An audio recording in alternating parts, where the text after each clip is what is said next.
Disclaimer: the content provided in this post is for educational, entertainment, and informational purposes only. I am not a financial advisor, nor should this information be considered legal, financial, or investment advice. Always do your own research before making any investment decisions.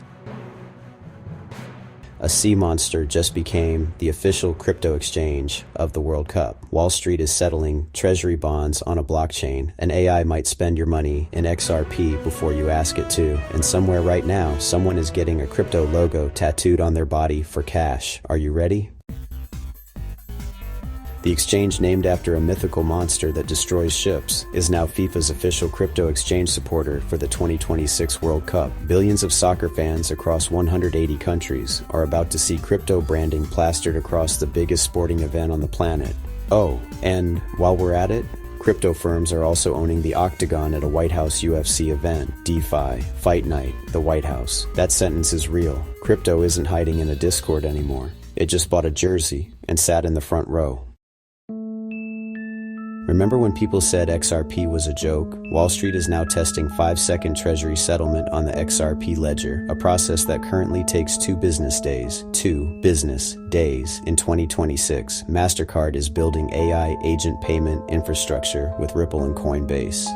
Meaning, your AI assistant could pay for your groceries in XRP before you've even asked it to. Ripple expanded to bring stablecoin payments to Mexico. The CEO is publicly roasting Jamie Dimon on the internet over the Clarity Act. This is not a small operation anymore, Ripple CEO said, and I quote, "Laugh now. One day, XRP will power the world. With MasterCard still at the table, maybe don't laugh." XRP went from courtroom drama to treasury settlement infrastructure. That's not a glow-up, that's a full transformation arc. Michael Saylor sold some Bitcoin last week. The internet had a meltdown. He bought 1,550 BTC right back. Everything is fine. Order is restored. But here's the real news. SpaceX is the 8th largest public Bitcoin holder on Earth. Elon Musk is going to Mars with a rocket partially funded by digital gold. That sentence would have been science fiction 5 years ago. And Tom Lee's BitMine bought 125,000 ETH, $206 million worth in 3 days. 3 days. While analysts are screaming, buy the Ethereum dip, staking demand is soaring. The setup is forming whether you're watching or not. Bitcoin back above 64K, ETH and XRP getting quietly accumulated by institutions. The dip buyers aren't retail. This time it suits with Bloomberg terminals. The SEC approved an active crypto ETF with Bitcoin, Ethereum, and XRP on the eligible asset list. BlackRock then filed for a yield-bearing Bitcoin ETF analysts. Expect it live next week. BlackRock, yield, Bitcoin in the same product. Japan just classified crypto as a financial instrument. The Clarity Act is being tied to US dollar dominance in the Senate, which is actually genius political framing. And Solana just cracked Fortune magazine's top 3 crypto ranking for 2026. This is not hype. This is governments and the world's largest asset managers building the legal scaffolding for mass crypto adoption.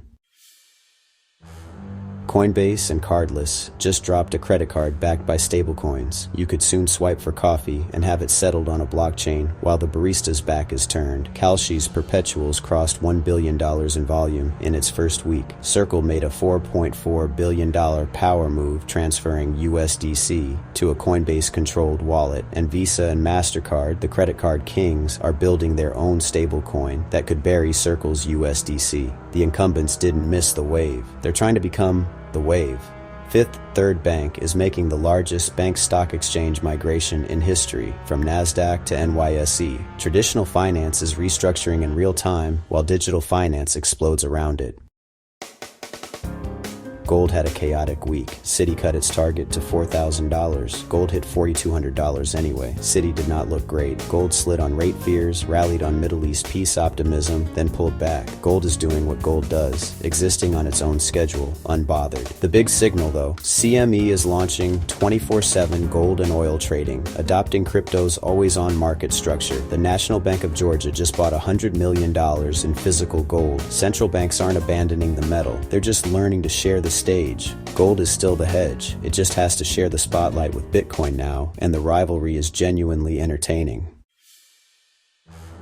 SpaceX raised $75 billion in the largest NASDAQ IPO in history. Goldman Sachs and Morgan Stanley pocketed $100 million in fees just for showing up. Thousands of SpaceX employees became millionaires overnight, and a good chunk of that money will find its way into crypto markets.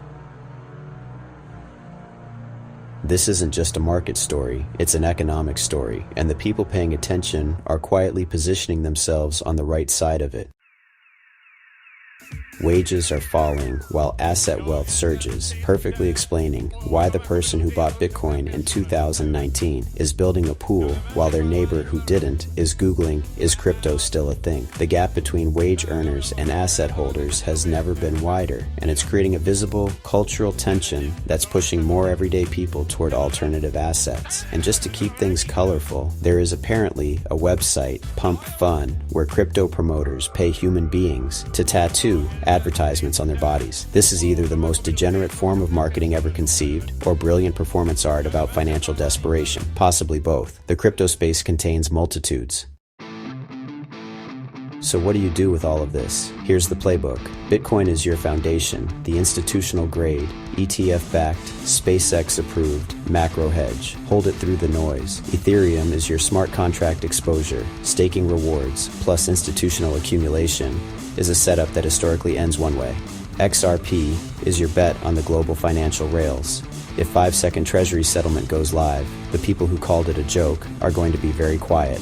Keep some gold, it doesn't need Wi-Fi to hold its value. Watch Solana for consumer app adoption, and pay close attention to stablecoins. Whoever wins that race wins the daily transaction layer of the entire digital economy. The world is going on-chain.